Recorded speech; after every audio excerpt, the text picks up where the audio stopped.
Oh, feel well rested. Oh, I got my computer open. Whoopsie. It'll be fine. It's not like I missed 2 whole weeks. Be strange if that happened.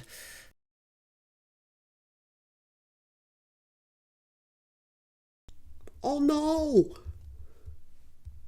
That's not good. What is up, my guys, gals, and goobs? It's me, someone who's trying out a new intro. Do you like it? I think it looks pretty nice on me. You know, me, Nate, just Nate. You may have wondered why I didn't record in a while. Because I was a bit sick. You know, immediately after well, not immediately after I got from my vacation, but also I had work. I'm back on the payroll. That's pretty cool. Now, you're probably wondering, why am I doing this if I'm a bit sore? My throat is sore, which you can visibly tell from my voice and stuff being all stuffed up. Yeah, this wasn't a good idea, but I'm still doing it. I'm still doing it. Even though I probably shouldn't, but I'm still doing it. Now, this video is a compilation of the previous 6 videos, so you may be wondering, why don't I just watch all 6 videos? I mean, you have a playlist. You can... To that I say, shut up. Shush. I'd be wondering, what new things are you offering? Like, what's the new thing that can really change the series? Stay till the end to find out. You may be asking yourself, why don't I just skip to the end? If it's the same old stuff, except the ending. You're right, so I'm gonna put this other stuff. I'm gonna be utilizing AI. So I'm going to hop on a little trend and utilize AI, Luma AI Tree Machine that I've stumbled upon. Do you think it's good? Well, why don't you tell?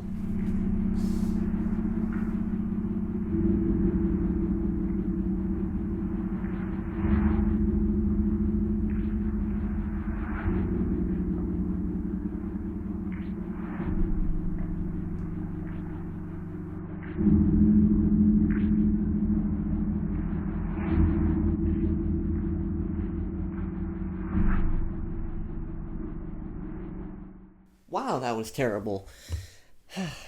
That was a mistake, wasn't it? You'll never sleep again. Now, with all that said, I hope you enjoy the video. You may be wondering, will I ever use AI again? To that I say, no, I will never use it again. Please, please God, no. Even though I don't really have a transition into the actual video itself. So, alright, bye.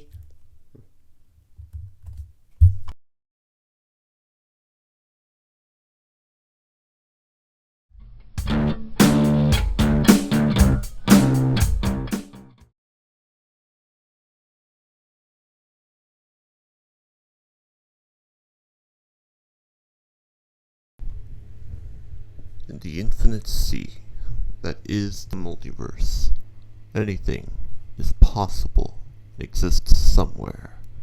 There are worlds out there that you cannot possibly fathom. This is one of the strangest universes that exist. In the world you know, characters from video games in the vast library of the Marvel Universe are often separate from one another. However, even in the rare instances that these two do encounter each other, these characters do not combine together to create something or someone wholly original. However, there is a world, the one I inhabit, and the one I wish to share with you today, that combines the interconnected worlds from video games and the vast universe of Marvel Comics. I am Naratu. I will be your guide in this complex universe. Let me share what are strange tales to you, but history to the denizens of this world. Let us begin this trip into these tales with a hero whose smashed up characters alone need no introduction, but combined create familiar yet completely new tale. This tale bridges the gap between the cosmic side of the universe and Mushgard, the Ashrumian word for Earth. What is Ashgard?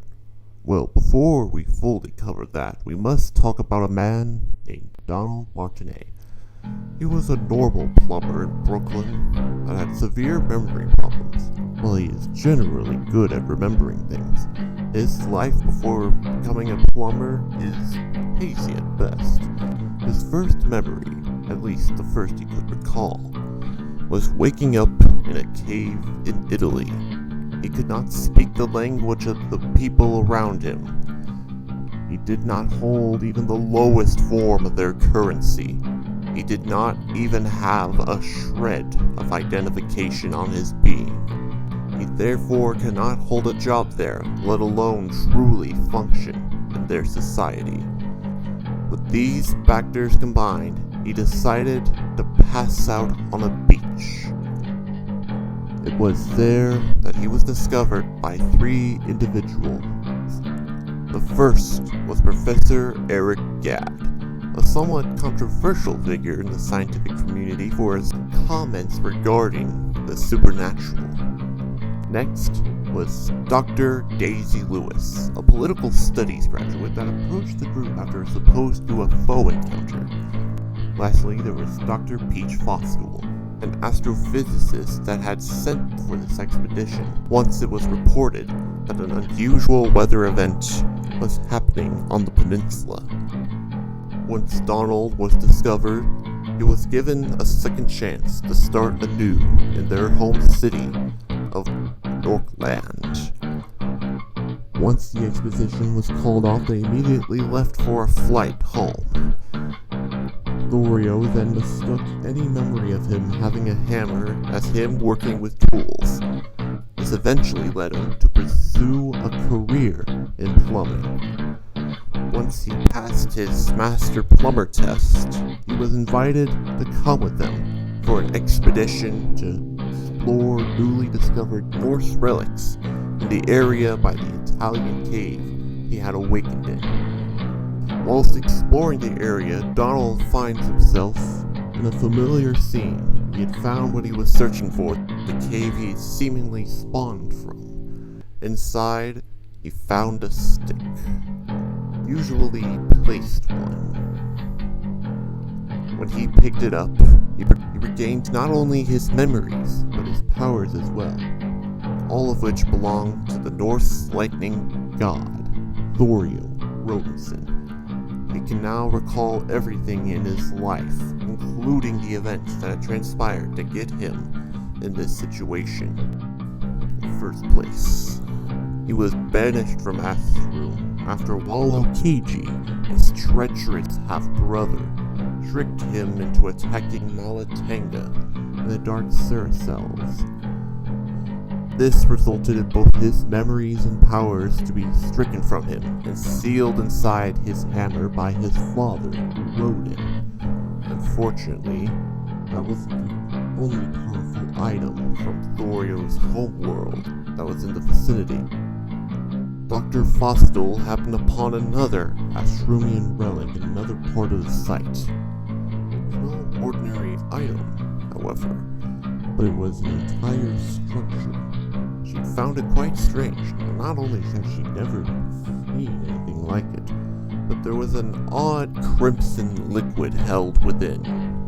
When she got a closer look, she saw that the mass held inside was shifting, like some sort of liquid Out of curiosity, she reached out to touch the bizarre substance, hoping that the physical contact would give her a clue as to what she was observing. Instead, the substance went into her body, making her feel weak and fatigued. Thor went to tell the others what happened to him. They informed him of the direction that she was heading. He knew it was there, and his fears were confirmed true upon witnessing her unconscious body on the ground. He quickly summoned a warp bridge to Mushgard, where he and the rest of his crew and the group of newfound friends were astonished to be greeted by a very unpleasant sight. Heimdall, seer of all, god of wishes, was being attacked by another force. Thorio recognized the assailant and his forces right away. It was none other than Ashrum's greatest adversaries, Bowser, the Mad King of Titan. This beast has clashed with Ashrum's forces quite a bit because they are either in possession of or have the knowledge of the location of one of the Infinity Gems. These special MacGuffins can alter the universe in various ways depending on which one of them is used. Unfortunately, Thorio had inadvertently brought Bowser one of them, as the substance that Dr. Fostel absorbed was one of them. It was the Ether Force, the liquid form of the Reality Gem. Upon detecting this power, Bowser kidnapped Dr. Fostel and fled. This led him on a journey that eventually saw him rescue Fostel from the clutches of the Mad King of Titan. Along the way, he encountered his half-brother, Walokiji, who was helping Bowser so that he may usurp the Ashrumian throne and take its place. Thorio had to defeat his half-brother, make sure that he does not succeed in his plot. With the rescuing of his new love interest from the clutches of the evil forces of the Mad King of Titan and longtime rival of Ashram, Thorio dedicated the rest of his life to protecting the people of Earth from dangerous extraterrestrial threats that invade. He also takes on powerful threats on Earth, like the Wrecking Crew, a group of construction workers that gained powers from a set of magically enchanted tools, like a wrench and an eggplant. This team is led by a man named Spike Garthwick, aka Foreman Wrecker, a man who wields an enchanted hammer and wrecks stuff. It's self-explanatory. Thorio often takes on these villains because the magic that is enchanted tools is Ashrumian in nature, and the enchantment was done by none other than Walokiji himself. However, these are not the only earthly threats he takes on. Merly Agnum, who is the CEO of Blexcon, is another threat he has to deal with. Long ago, her family stole a mansion and an island from someone named Merlee, who she is named after. The real Merlee got revenge many years later by sending assassins to take back what was there. When she found the gunmen, she fled into a cave and prayed for power to a statue she found there. She inadvertently sold her soul in exchange to become a half-spider, half-minotaur creature she dubbed the Mimitor. The statue happened to be the founder of Blexcon, Count Hugh Blexon, who uses his dark magic to help her become the CEO of his company. She became mortal enemies with Thorio after he attacked some factories that were harming the planet. However, despite all the threats on Earth, he mostly takes on Bowser. But he also duels with Walokiji.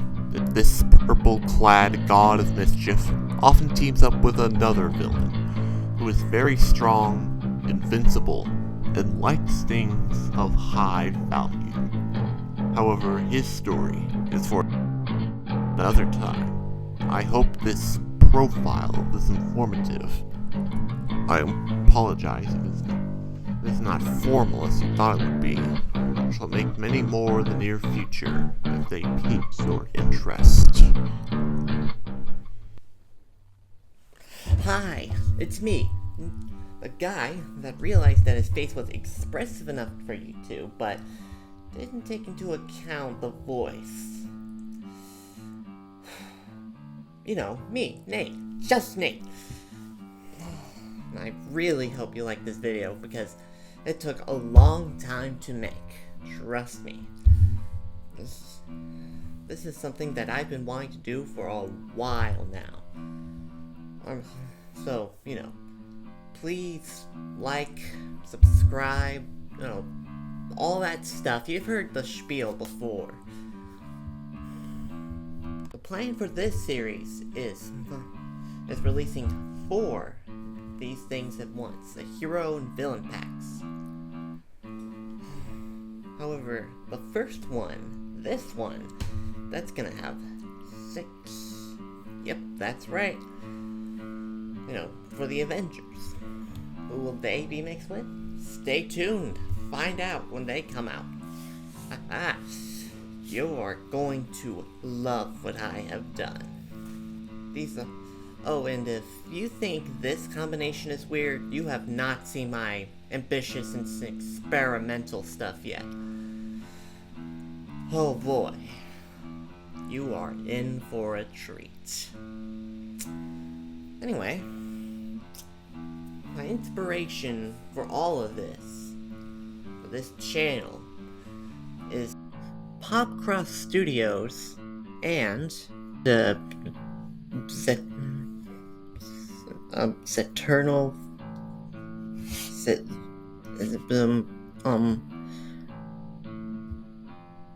this person, I'm not pronouncing that, with a mix of James Farr, really like his stuff. Ignore this, please ignore this. This is actually an original thing, it dates back quite a long while. Although, I wasn't exactly happy when James Farr uploaded his version of stuff. I claimed that he was ripping me off, when I found out. Anyway, these people helped me reinvigorate my passion. It inspired me to be outlandish. Oh. Anyway, design notes time. Now, the buttons on Thor's straps, things, the Thorios things, no, the buttons.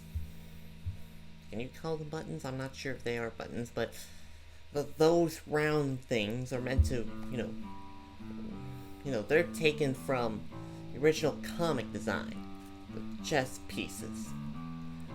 It's pretty cool. I also went through a few iterations before settling on this one. This is actually the most recent one, just a few days ago. Also, the background is just the Super Mario Bros. 3 cover, just stretched. Also, I just thought of this combo because hammers, some other stuff.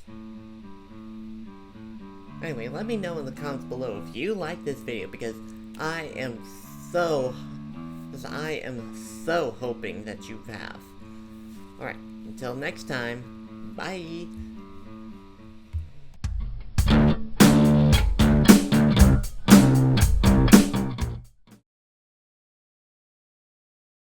Hello again.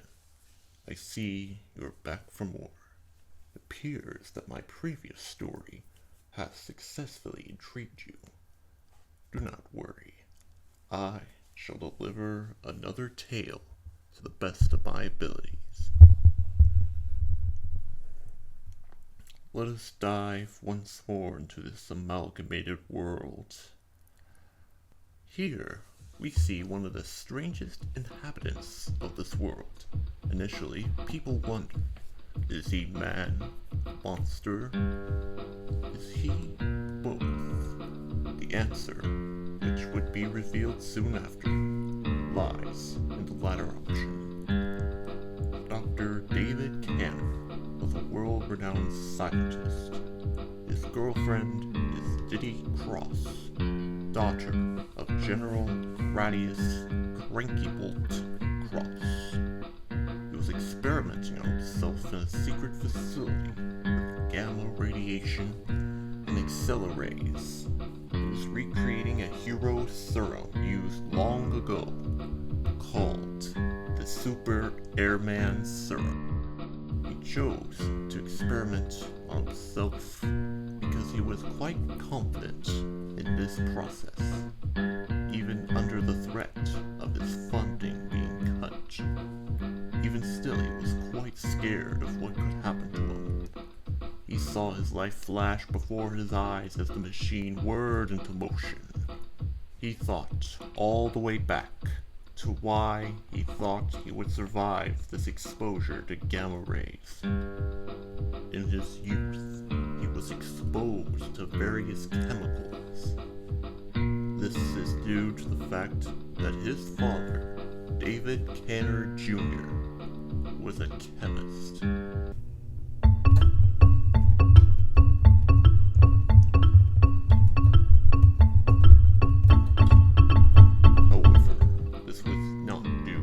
Accidental exposure, but because his father was abusive. David had absorbed his mother's love, and that drove his old man insane. His father also believed that the radiation had mutated his DNA and affected his son. He certainly did not like that possibility, was very against it. David's father was never arrested because he was the sole breadwinner of the household. This constant abuse drove David to distract himself by reading books. This was the only time he had away from his father, so he associated this experience with it being good. He was joined by his cousin, Jennifer, who most certainly needs to be discussed another time. I know. Don't want to leave you hanging like that. When I find an appropriate time to talk about her, I will.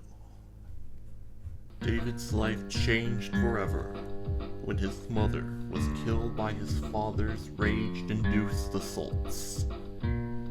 His father was then locked up in a mental asylum, forcing him to live with his aunt. After getting a doctorate at Oxford, he was approached by General Crankybolt to work on the Airman Serum. There, he met the love of his life, Diddy Cross, Crankybolt's daughter. She was a casual rocker, often shredding it on her guitar.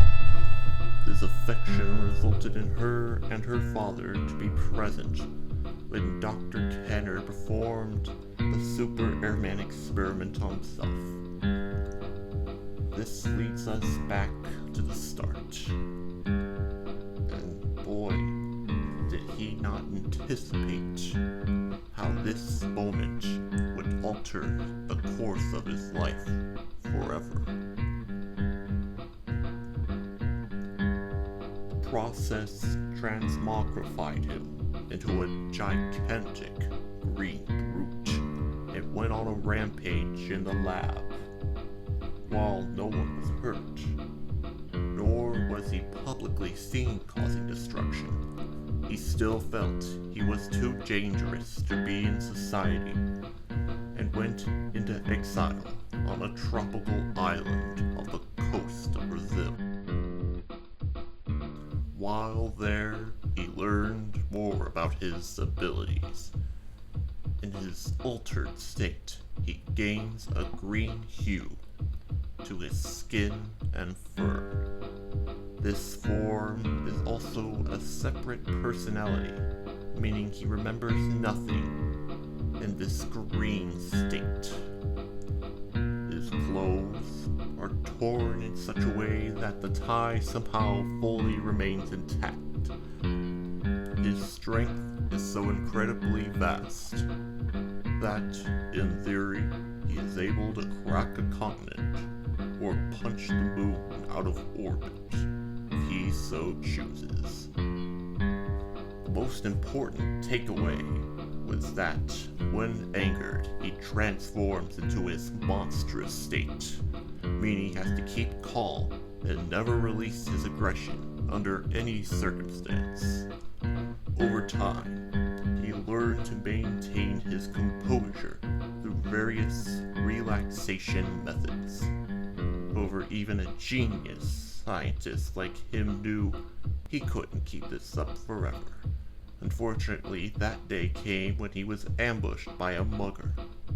While on his way from the market after doing his weekly shopping, David was suddenly jumped by a vile miscreant who demanded to hand over the food under threat of gunpoint.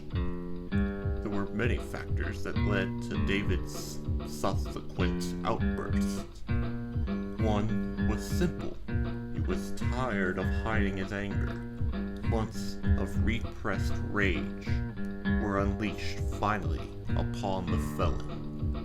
Next was more situational and needs to be brought into context. He had very little money due to his fear of being spotted by the US government. All he could afford was the cheapest food the markets could offer. Pair this with the threat of physical injury, and this boiled over into a recipe for disaster. His admittedly overreactive response drew the attention of Cranky Bolt Cross himself. He knew this event would occur because he secretly sent the mugger to the island to divert Dr. Canner's attention away from his home. His house is important because it has his DNA, something they were very interested in studying. They hoped to capture the great ape himself, but that plan failed, and Dr. Canner fled all the way to Guatemala. He managed to make his way back to the States so he could meet his girlfriend. While there, the military attacked him, forcing him to escape. Fortunately, he was knocked out by supersonic technology. While he was unconscious, they tried to extract some of his blood. This plot only awakened Dr. Canner, who then found out the officer leading the assault, Commander Kenneth Krulski, stole vials of his blood. Canner voluntarily extracted his own blood prior to this, hoping sending it to his girlfriend could result in a cure. This is how the military found out where he was, and this was also how Dr. Canner found out about the hired mugger. This theft and deception enraged the irradiated doctor, who transformed into his altered state and went on a rampage in the government facility it was being held in. Meanwhile, Krulski was trying to make his own serum that was supposed to be better, something that could truly stand toe-to-toe with Dr. Canner. To make sure he gets the serum directly into his bloodstream, he injected it into one of his eyes, hoping the regenerative nature of the concoction would heal him of his wounds. While it was successful, it did turn him into a similar beast. It made him spikier, and made one of his eyes swollen and bloodshot. I think you can guess which one it was. The two would ultimately clash in a final battle later that day.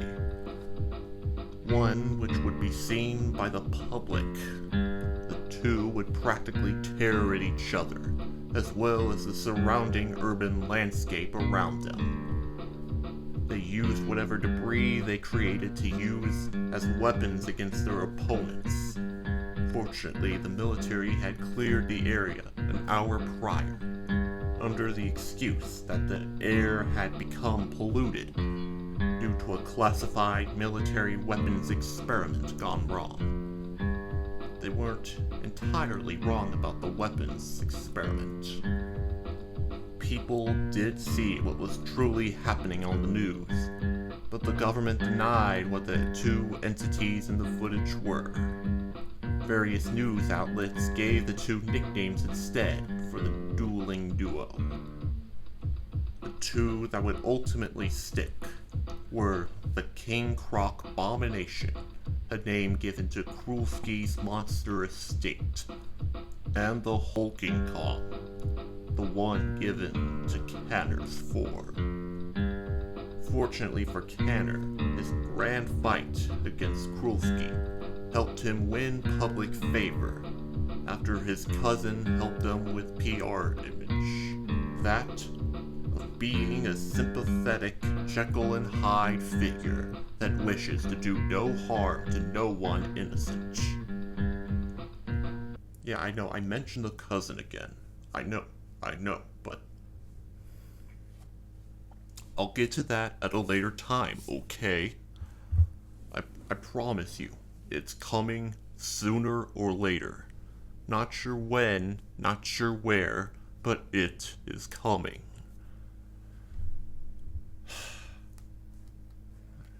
Insatiable hunger. Many other adventures helped solidify his hero status, which eventually got him a role on a team. This team is a varied collection of other odd heroes. The one I mentioned previously, Thorio Rotenson, is one of the members, but the others have their own story. These tales, however, can only be done proper justice in separate profiles. For now, I must leave you with this.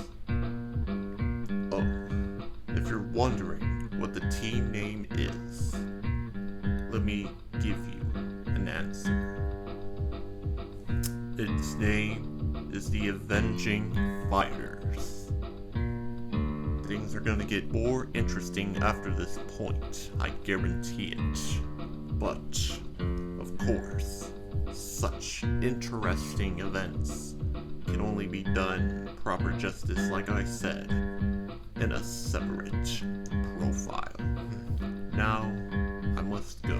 There is a lot to see in this grand universe, and I hope one day you can see it all too. Until then, all I can really say is goodbye. Hi, it's me, the guy that did the water gag because I thought it would be funny, Mom. And Dad. And anyone who probably saw the video. You know, me, Nate. Just Nate. And before we get into the design notes, I really just want to address something. Some characters are not going to be fully developed, so there's not going to be any artwork for them. I did this last time with Mimi and stuff, but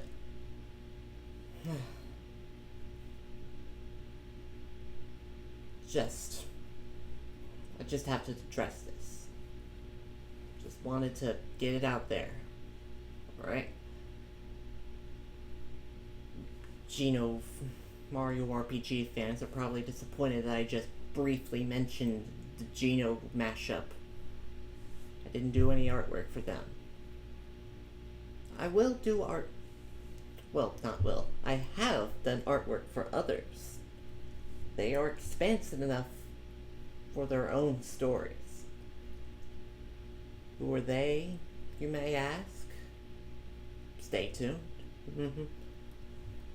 Now, onto the actual design notes. The tie is purple because, get this, Hulk. Yeah. There's no other reason, really. Dr. Kanner's design is loosely based off of Bruce Banner's appearance in the original Avengers film. So, you know, this isn't really a complicated affair, so I'm just gonna have to leave you all with that. Until next time, goodbye.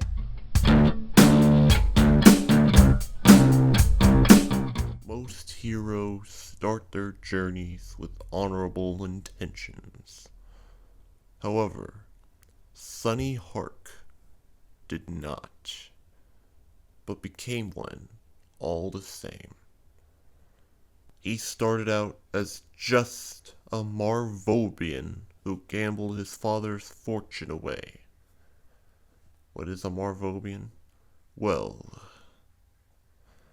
it's simply just an animal-like creature, to put it simply. Non-human, but still sentient enough. He loved the use of weapons and sold them to people, no questions asked. He let many of his company's decisions to be run by his COO. All that changed on a very fateful day. One that would forever alter the course of his life. However, I think it's better if he explained his side of the story. Take it away, Mr. Hark.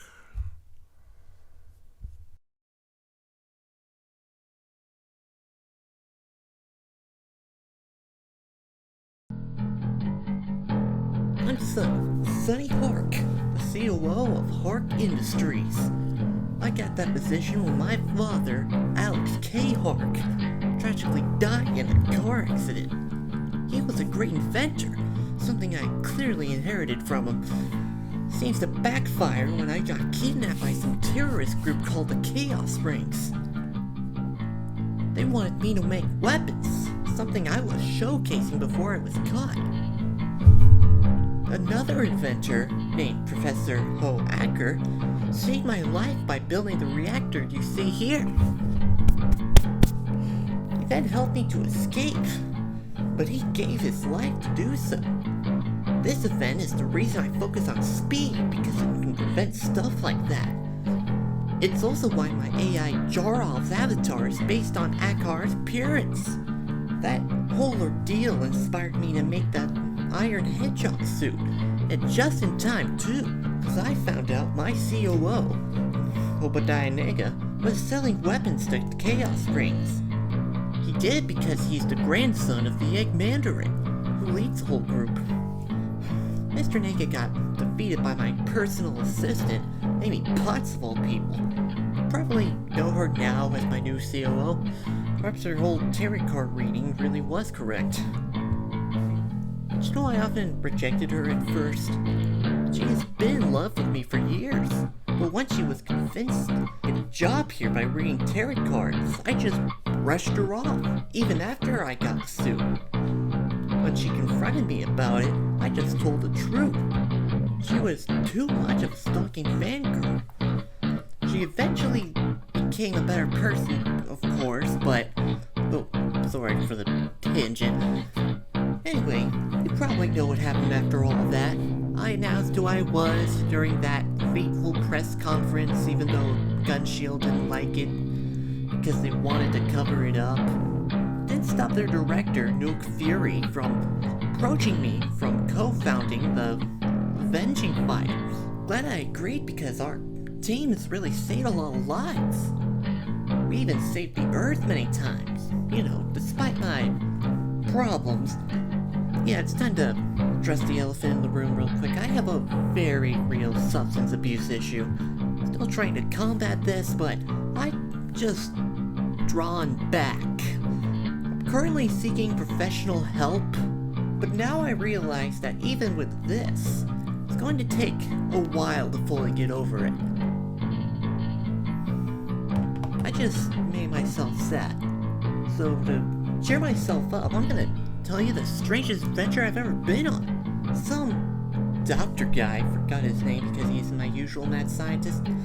That guy made a time machine and tried to replace King Arthur. It It's not his plot that was weird. It was that the Knights of King Arthur looks like many people I know. Turns out, the Knights of the Round Table were their ancestors. That's actually why the main conflict of the journey came about.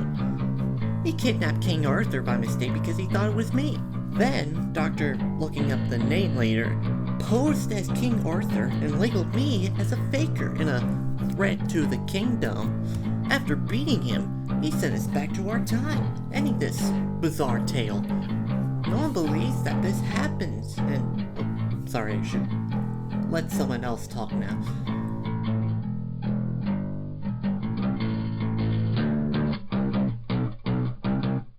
What an interesting turn of events, is it not? All of that he has said is, in fact, true.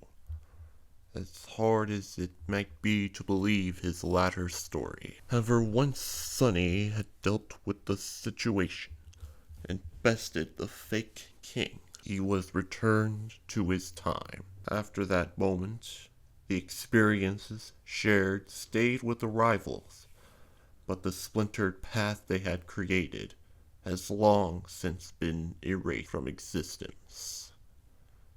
It is better that way. With all that said, I bid you farewell once more. Until next time. Goodbye. Hi, it's me, the guy that had a haircut, in case you're noticing. I don't think anyone's really wondering about that much. Jerk. Me, Nate, just Nate. And I want to say, ooh, mysterious lore implications. Wonder who did that? Who made it so that the timeline would be more fixed? Well, perhaps it was Naruto. Maybe. He does hate it when his story gets off track. That's all I'll say, not a word. Getting into the video itself. In case you may have noticed, I learned keyframes. That was fun. You know, until I realized what was wrong with the frame rate and I had to learn how to fix that. My comment under the Adobe Premiere Pro video definitely should be deleted later. Design note time! Yeah! Well, in case you haven't noticed,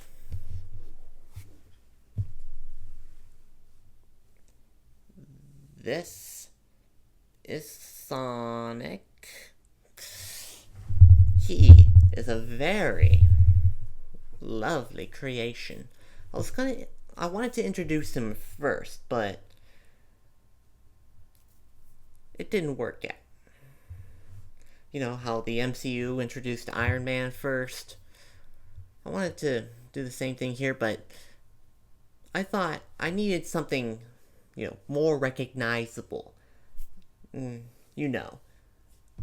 Mario's definitely more recognizable than Sonic. Mario's what comes to mind when you think video game character. That's why he's first. That's why he's number one. Mario number one. Wahoo! I might be insane. I'll explain a lot. I wanted to briefly go over some of the names real quick. Alex K. Hark. The Alex K part wasn't chosen randomly, of course. It's a reference to Alex Kidd, the previous mascot of Sega. Also, Professor Jensen, the Marvel character, was born in Afghanistan in the MCU. So, I found the official language. I looked through that. Akar, I might be butchering that, is Pashto for pickle. Yes, I did combine Professor Jensen with Professor Pickle. Like I said, I might be crazy. Further corroborate this, I looked at the Pashto dictionary. According to that, it says that Akar also means screwdriver. It's brilliant for an inventor. Double meaning. Lovely. Well, anyway, design note time. Not too much to say. Ring reactor, of course. The actual colors are pulled from, Sonic stuff. If you're wondering why the colors are off, that's the reason. There's not much else to say. Of course, I took a lot of design notes from Sonic, kind of meshed that with the Iron Man suit. I think it turned out pretty good. Let me know what you think in the comments below. But for now, like, subscribe, ring that notification bell to be notified of my latest hits. Because, to be honest, I don't know when they're coming out, alright? I always want it to be on Sunday, but it never comes out on Sunday. It never does. I try to put this pressure upon myself. It always leads to more stress. Yeah, I know the video's more shorter, but that's because it's supposed to emulate the Sonic 2 Adventure 2 story recaps. That's gonna be a running thing, by the way. Whenever there's a Sonic character. There's gonna be more Sonic characters, by the way. Did I mention that? Not in this hero pack, of course, but you know. Let you know.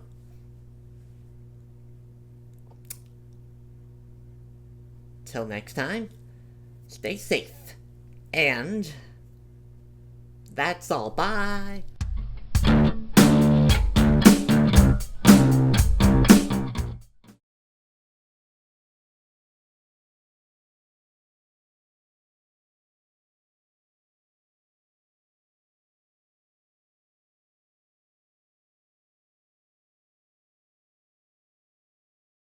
Hello again. Let me start this by addressing the previous story. Last time, I let our subject speak for himself for the majority of the tale. The audio you heard was not directly to you, but for an interview he had with a few of his friends. I will only use those clips in the future when I discuss those said allies. Today's tale focuses on another hero, one displaced from time. I do apologize if I have gotten ahead of myself there. Let us explore our next profile.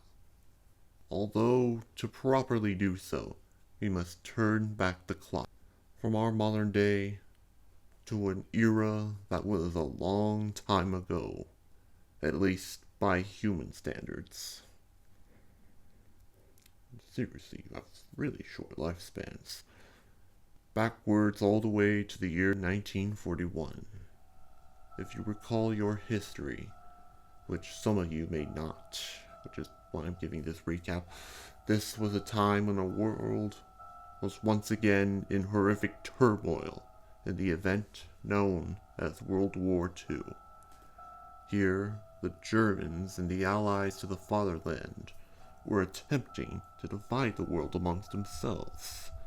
At this point of the year, they seemed invincible, as France had fallen, and bombing raids plagued London, while the Japanese ravaged the Pacific. Horrified by the ransack of Europe and Asia, our protagonist, Doug J. Rogers, tried to enlist into the U.S. Army. Before the atrocious war, Rogers was a participant of dry dirt races, the precursor to drag races. Doug was a very skilled racer, winning many of the local tournaments that were held. Upon the outbreak of the war, he quit had sought to be a soldier in the U.S. Army, hoping to take revenge for all the lands that were lost to the villainous regimes, and for the ones that gave their lives to stop it, only to fail to do so. Unfortunately for him, he was continuously rejected for being too scrawny to join, as well as a number of disqualifying ailments. When his best friend, Davy Darnell, was called into service, he gave up hope of ever joining the army. However, shortly afterwards, he found the hope he had been looking for in the form of a man named Dr. Abraham Stewart. The good doctor recruited him to a secret project that would solve all of his problems, an experimental serum called the Super Airman Serum. To become eligible, he was sworn into the army. During this time, he showed his good nature to his fellow soldiers through various acts of kindness and self-sacrifice. These actions proved to the high command his worthiness to undergo the treatment. However, after he transformed into a more muscular version of himself,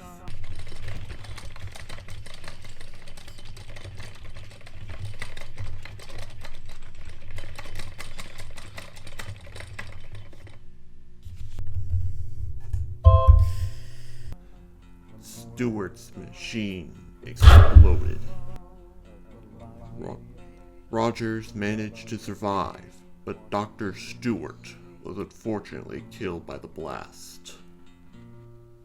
He later learned that the machine was overloaded by a member of the German science division known as Octo-Hydra.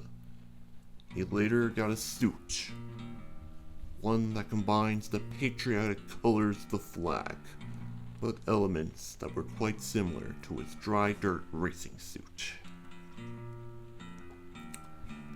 He also received a shield made up of vibranium, a hard but rare substance from the mysterious African country of Archaconda.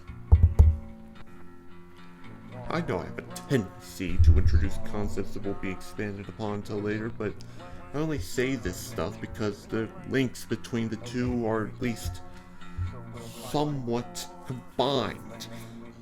Things like Archaconda and David Darnell will just have to wait for another day in which I can properly tell their stories. Now, to explain the rest of Roger's tale, we must discuss his impact, one that stretches into the modern day. It is no surprise people try to replicate the late Dr. Stewart's Super Airman Serum.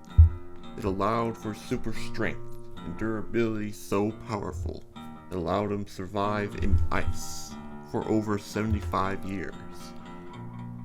There are only a few who have gotten their hands on it. The first was Johann Gorban, leader of a German scientific division called Octo-Hydra, the one I mentioned before.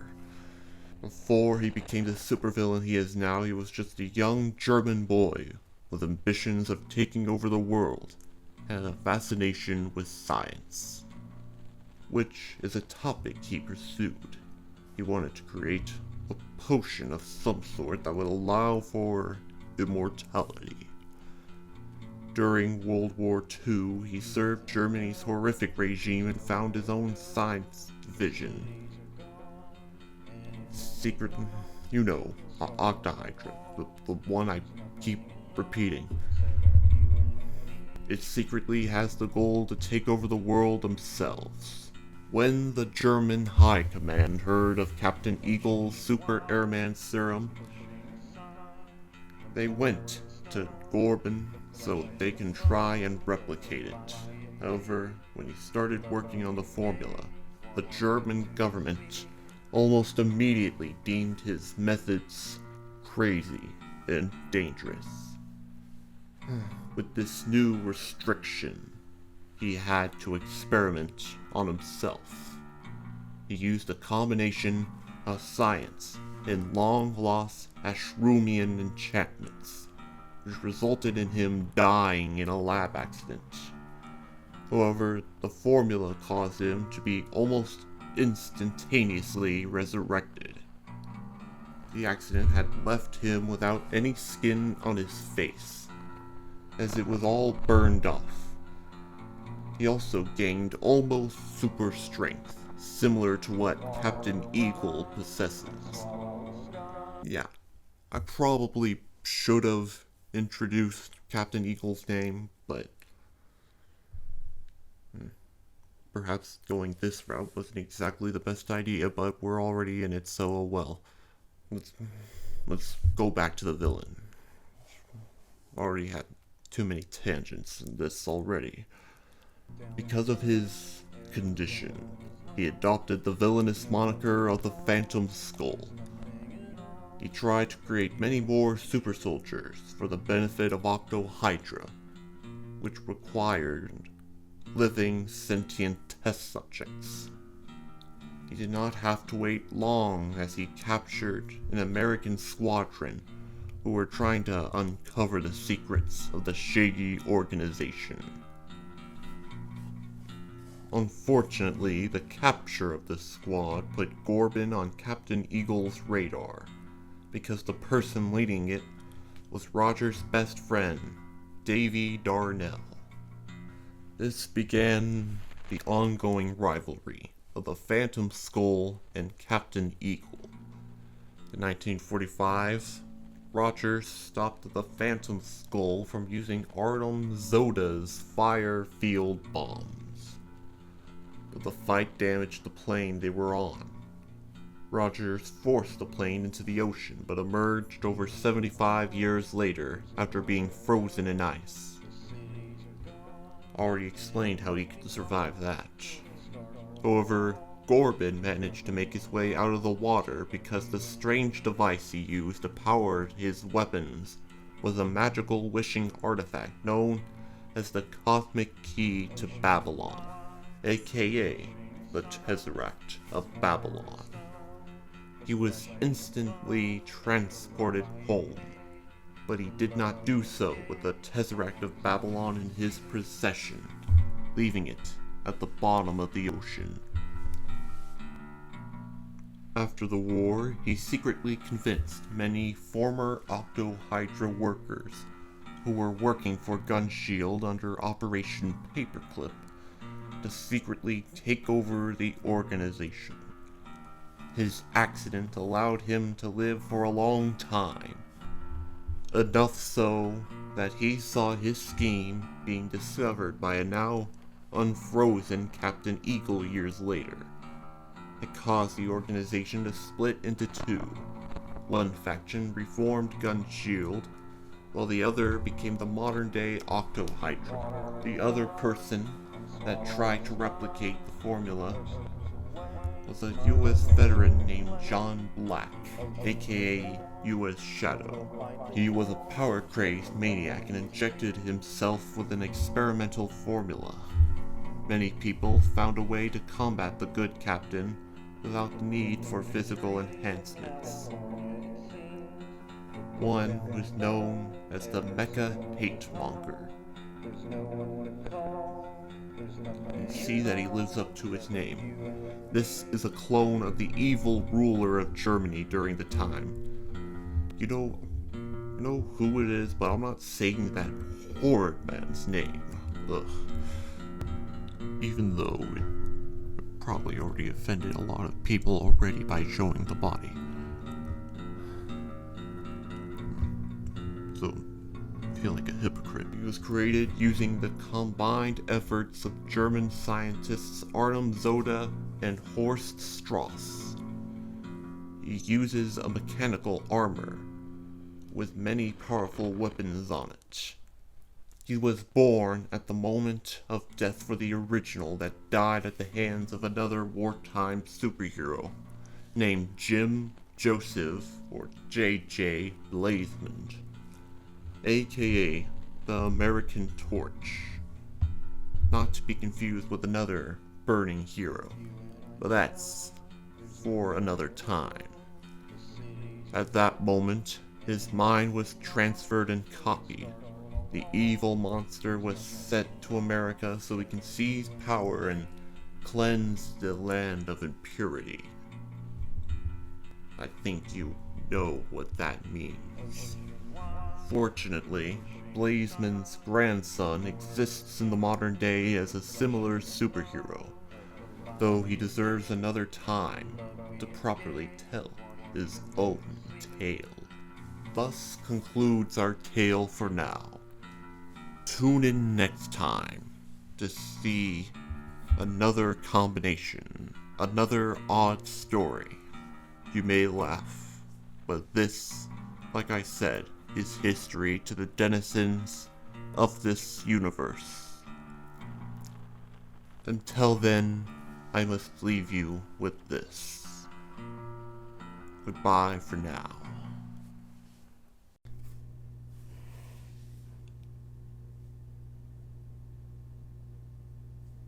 Oh, hi, it's me. The guy that realizes that in a tongue-in-cheek channel like this, probably shouldn't be too serious. Way too serious. PTSD. I have a lot of regrets about the last video, so, it's me, Nate, just Nate. No, with all that out of the way, before we get into the design notes and really all the stuff about my little combination, just want to say that I'm not sure entirely if this is going to be very good, because, well, I did avoid to mention certain things about the Germans and what they were called at the time, or their leader, but, I mean, look at this thing. It looks like a RoboCop villain from a future West Virginia. It's not good. I don't know what I was thinking with this one, but it's kind of too late to go back. There it is. Please subscribe. I've been on a lot of questionable parts of wikis just to do research for this. I'm 90% sure I'm in some government watch list by now, and I've done it all for you. I didn't have to, but I did. Just please subscribe, please. This isn't worth a subscribe. I don't know what is. Anyway, design note time. Yay! The part you've all been waiting for. Now, let's see. Well, it was kind of hard to make it because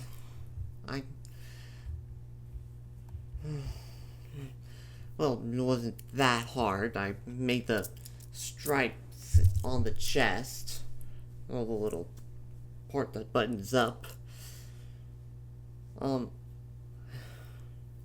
Instead of a star, I added a falcon, the falcon symbol from Smash. Yeah, that's pretty cool, isn't it?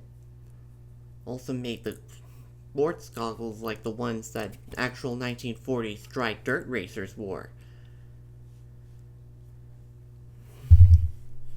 I explained why I made him a dry dirt racer in the video. I think it's a pretty cool bit of history. Unfortunately, I went a little too into history.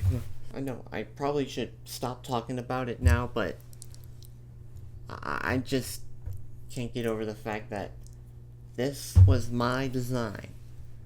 And now I'm probably gonna pay some sort of price. Hey, don't blame me, blame Marvel. They made the hate monger. And I combined it because I'm weird. Like I said in the other video, I think I might be insane.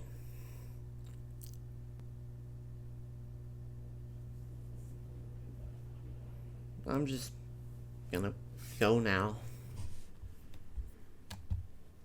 Just have to live with all my mistakes that I've made in the past, week. Alright, goodbye.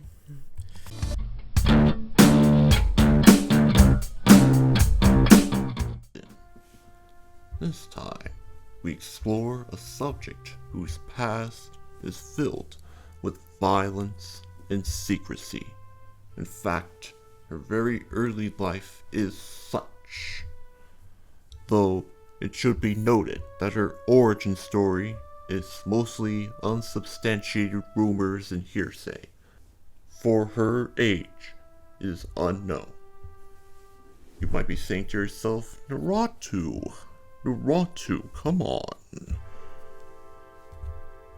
You should know this. You see everything, and so by extension, you would know what actually happened. Look, I hear you, but hear me out. I am using what they know.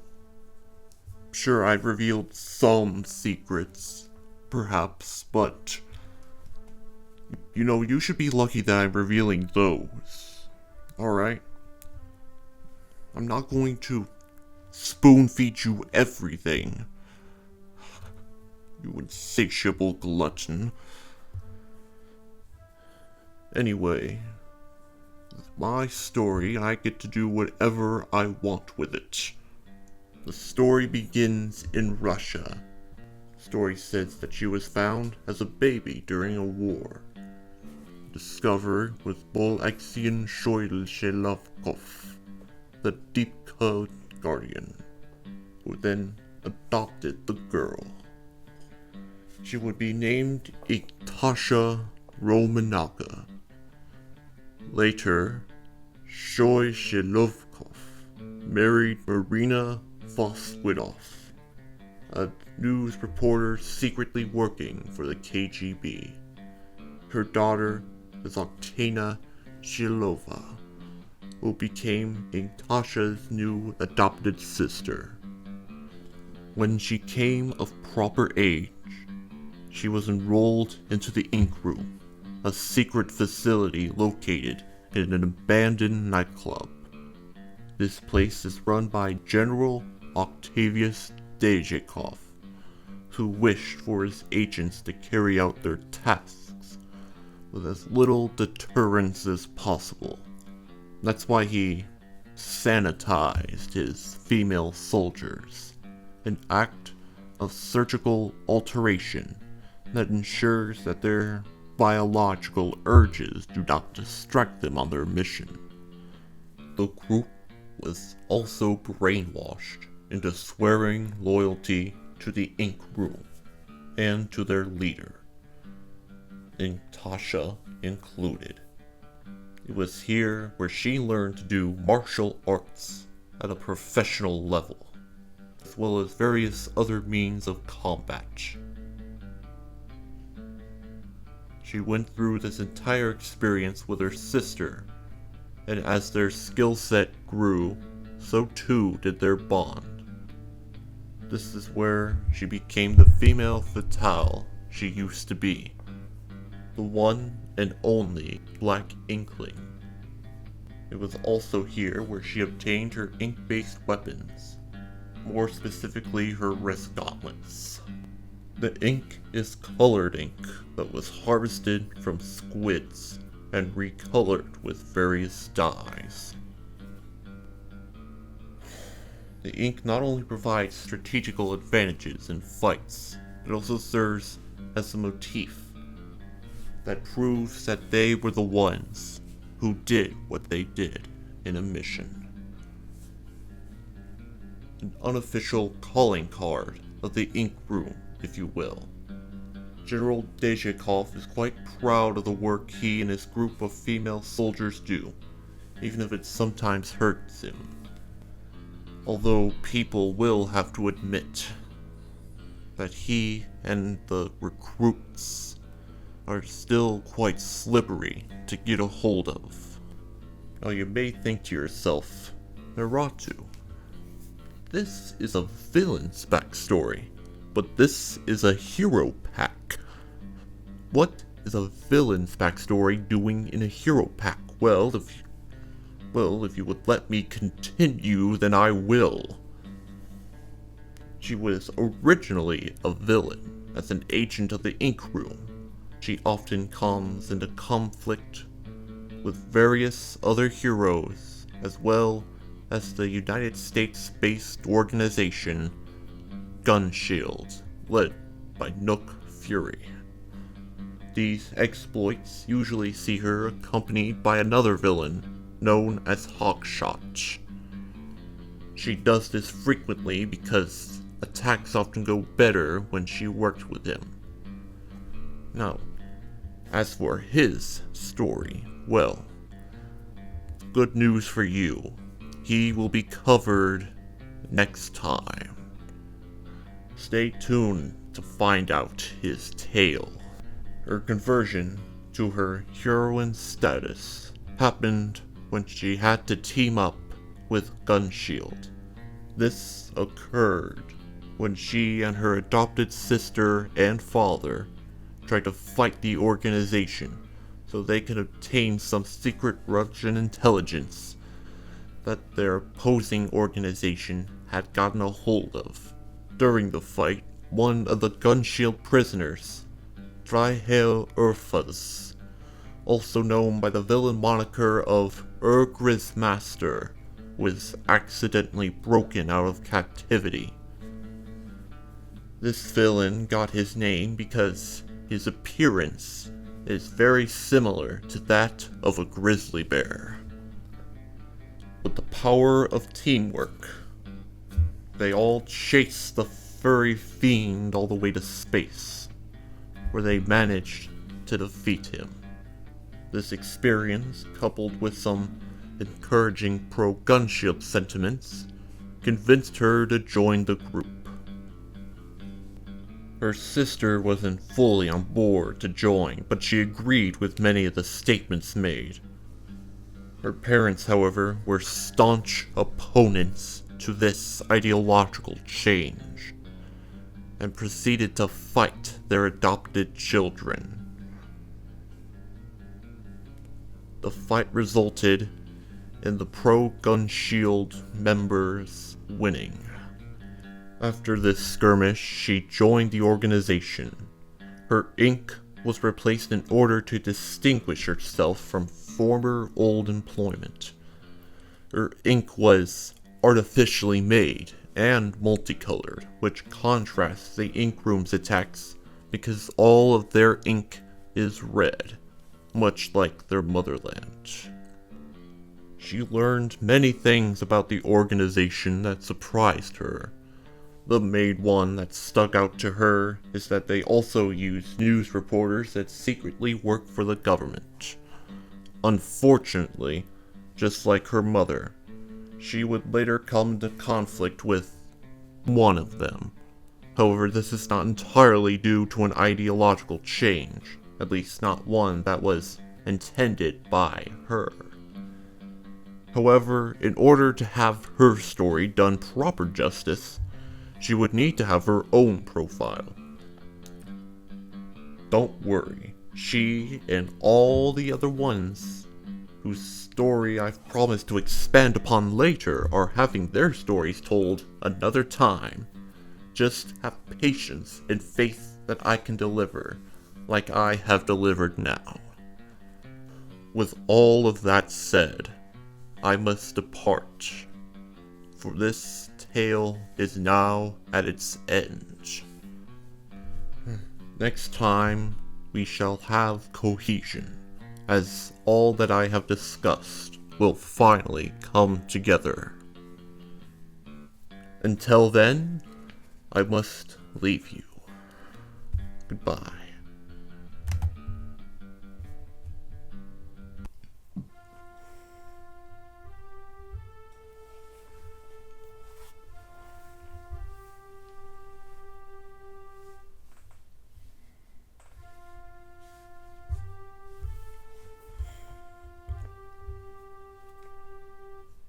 Hi, it's me, the guy that's now like that Who lyric. Big breaker comes soon because I'm pushing 21. Me, Nate, just Nate. Boy, this took a while. Ever just look back at your work and realize, I can do better? Yeah, that's what I did. I completely overhauled the character design for this. I mean, I kinda did with a few other characters.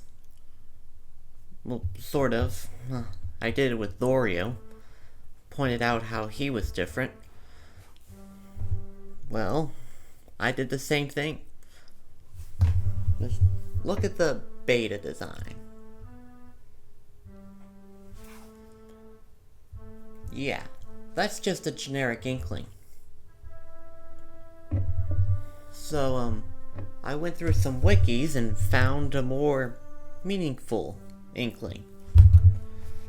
Then I find one named Fire. After I found her, I just completely overhauled it. I kept the red hair, of course, but added some of the yellow highlights. Remember that time when Black Widow was blonde in Infinity War? Yeah, it was kind of weird, wasn't it? Oh well, at least I can kinda reference that. Used colors from a still of her. Or promotional art, I think. So, anyway.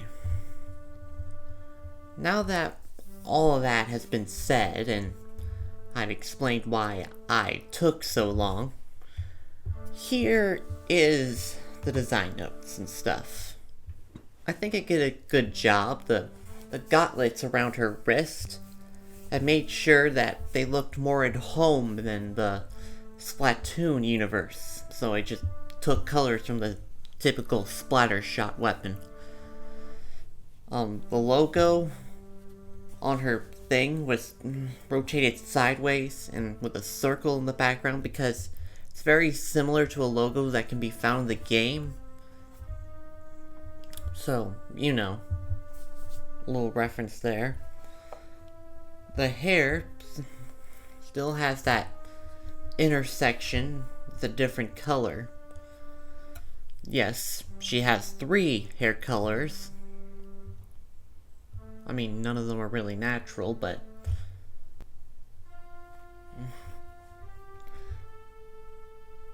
anyway, I really needed a good in-universe explanation of Inklings. Then I realized there is no good in-universe explanation for Inklings. At least not really one I could find in this context. So, I just made her human with some Inkling proportions. That's why I changed the ears. It's really the big thing I changed. Really the only thing I changed now that I think about it. And for the hair, I also changed to be hair instead of tentacles. Because if it were tentacles, this video would be age restricted. The ears were the biggest thing, of course, like I said. They were just elf-like in the original, so I just had to make it more not that. I mean, they're still big, but not really the elf-esque things we see in the game. It might lean too much into the Inkling side of things, but overall, I'd say it's a fantastic piece.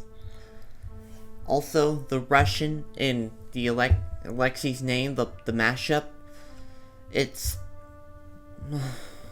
all expression of Bolshoi Chelovik. That translates to big man in Russian. Yes, really pulled out all the stops. I used Google Translate. Hooray for me. I really think that it has more diversity in the name. Might do that more often later. Not sure, might just feel like it. Not really any official thing. Don't really have any official people to back me up. Although if I actually had Russian people, I might be on a watch list again. So, in case the Ian in the name didn't really give it away, or the silhouette, it's more of a reference to Big Man from the Splatoon franchise. Yeah. There's not much else I can say. So, well, with all of that said, I think that concludes yet another fantastic piece, another fantastic story.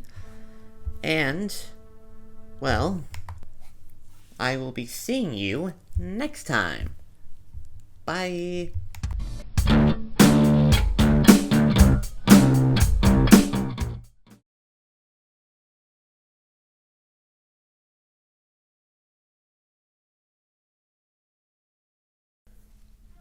Greetings. As promised, today's tale will finally tie together the stories I have presented to you, and finally connect this universe more properly. Although in order to do that, we must start with another story. This is the tale regarding Link Barton. Our journey begins a long time ago, back in Link's youth. While his childhood was rather uneventful, the circumstances around it are certainly of interest.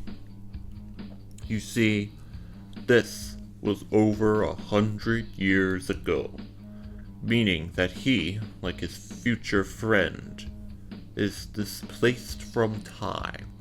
However, I'm getting ahead of myself, as the events that transpired caused this temporal relocation, and its implications are much further in the story. Another important part of his life was the disappearance of his grandfather. Link had spent many days of his youth trying to find his grandfather's location. When he was 17, their family received a letter saying that L'Ombre was hiding in a small town in France. Link scrapped together all of his money and bought a ticket to France upon learning of this information. He never thought this plan through, since not only did he not have any money to return home, he had none to even feed himself. He was hoping that his grandfather would help him, since he was in the same small town he was living in, but he didn't spot him anywhere. However, luck seemed to turn around when he was doing petty thievery. It was caught by authorities when all of a sudden an old man appeared to save the man's life. As Link had hoped, the man was his grandfather, the Hombre de Cuesioneros.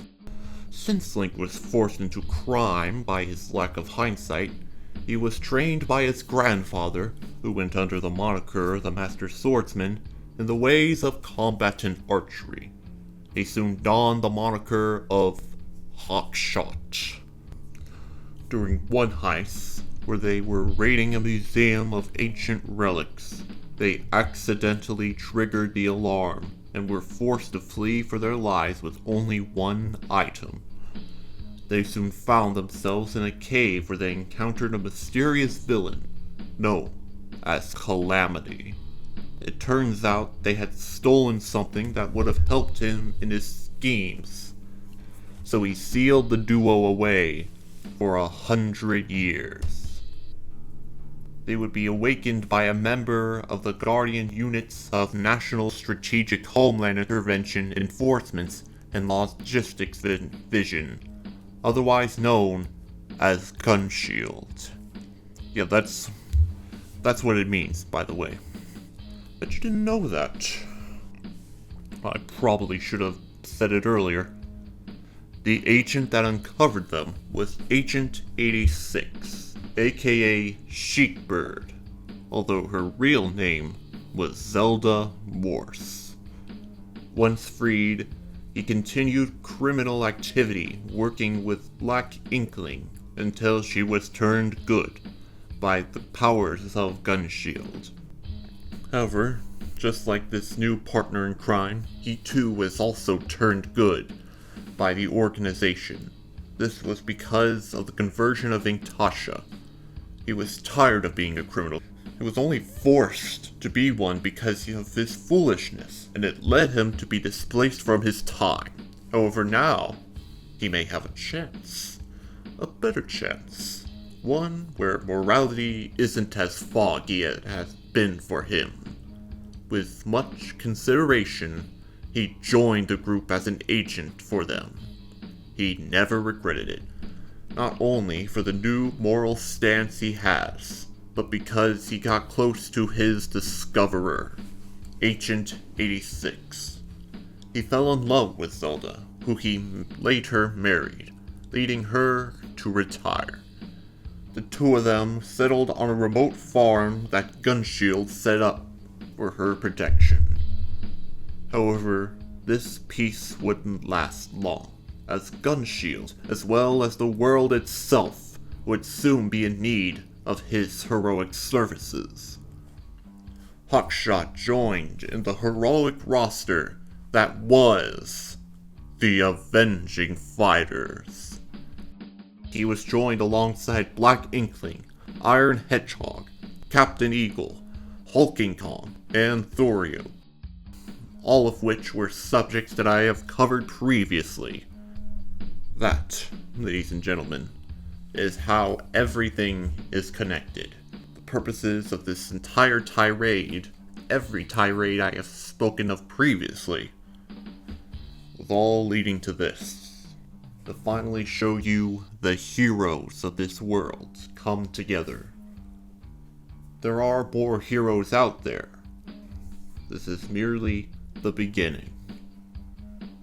Now you may be wondering about the loose ends that I've presented. That being the reason he was imprisoned with the Master Swordsman. Well, it's not a random decision for Calamity to imprison Link and his grandfather. This treacherous foe has a troubled history with Barton's grandfather for decades. It all started when he uncovered a mysterious sword in a cave. He was exploring in a nearby forest. Calamity had been sealed inside of it since the days of ancient Egypt by those who did not like his tyrannical rule as the pharaoh of the land. It had been transferred to North America by a mysterious gemstone which Lombre also found in the cave. He also pulled out the sword, not knowing what it will do, and accidentally unleashed the Demon Pharaoh.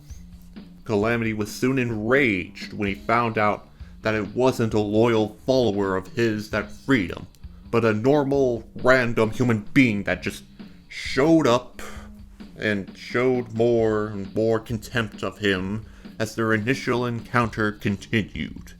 Once learning of the villain's plans, Lombre grew extremely more hostile, which resulted in an intense fight.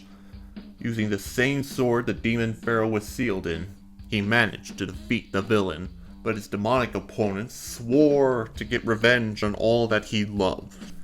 Because of this, he fled back to his homeland and changed his name, leaving his family behind so they can remain safe.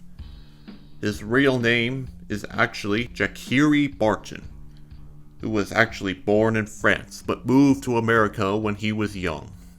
His new name roughly translates from French as Hero Shade.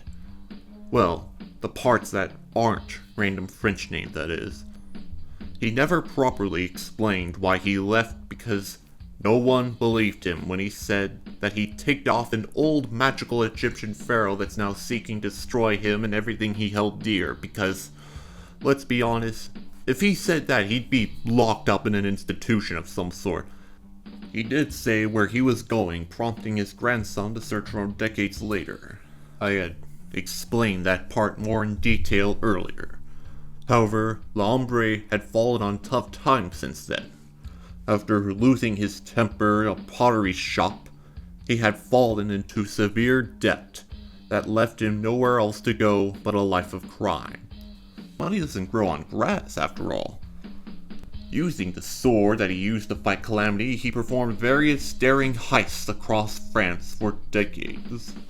Link only agreed to be trained and then join him on one mission, but that ended up being the fateful one where Calamity returned and sealed them away in the very same cave the diabolical pharaoh was trapped in, no less. He had found them because they were looking for the same thing he was, the Deku Death Seed. They had been mistaken as ancient Egyptian relics, but their true originators were the celestial creators.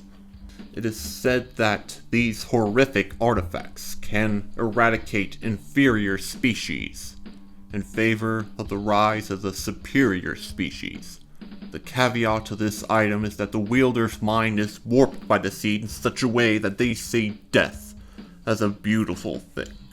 No problem for the Mad Pharaoh, for he already views death that way. Anyways, back to the heroes being discussed here. They tried to fight back, but they eventually lost. The rest, as they say, is history.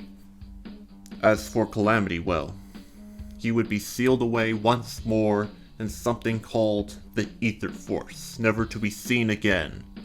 That is, until another former Mad Ruler came looking for the Infinity Gems and accidentally released him once more. But that is the story for another time. Oh yes, there is far more to this universe than you might have thought. If you thought these stories were unbelievable, you have not seen anything yet. Though, unfortunately, I'm going to have to leave you there, for this tale is at its end. I will see you again another time, where I will discuss more strange heroes. Ones who have been combined with Marvel and video game characters like this. Until next time, goodbye.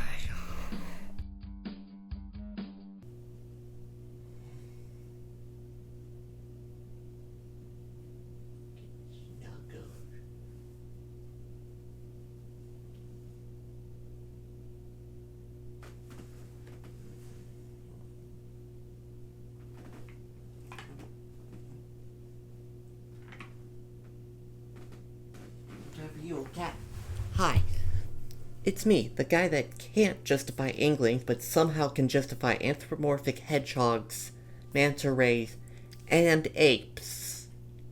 Somehow. You know, me, Nate, just Nate, and I really hoped you enjoyed this little pack I made. There'll be more in the future. This is just the end of one chapter. Oh, I spent a lot of time. I didn't get a lot of views, though. Or subscribers. Live and let live. I'm not mad. I'm not mad at all. It's not that, you know, I didn't want people to see my work. No. I'm totally not mad that I spent all this time for nothing. Anyway, this video has been tremendous. It's just been tremendous. I like it. I really like it. There's not a lot to say, so, you know. Oh, by the way, I might be on vacation when this comes out. I'm recording it before vacation, so, you know, letting you know. the time before that, I'll be a bit distracted, shall we say. Looking forward to it. So let's just get into all the design notes regarding the actual video itself. I spent a lot of time researching Legend of Zelda lore for this specific video. I also teased a certain antagonist. He'll be later down the pipeline, but he's coming. He's a-comin'. Like I said, this is merely the end to one chapter, one pack.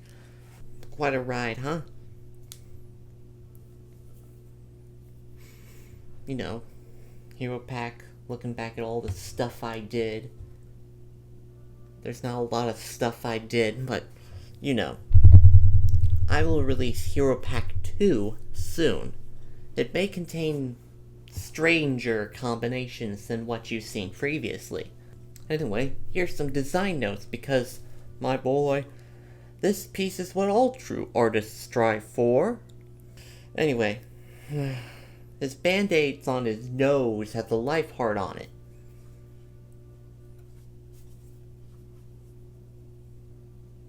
There's not much else to say here. Anyway, I hope you enjoyed. I did. And be sure to tune in next time. If you like the stuff that I do, then please subscribe, like, comment, share with all your friends, because I really like this. I spent a lot of time on this. I'm not letting this whole thing go to waste. Please do all that stuff I just said. And with all that said, I'll be seeing you next time. Bye.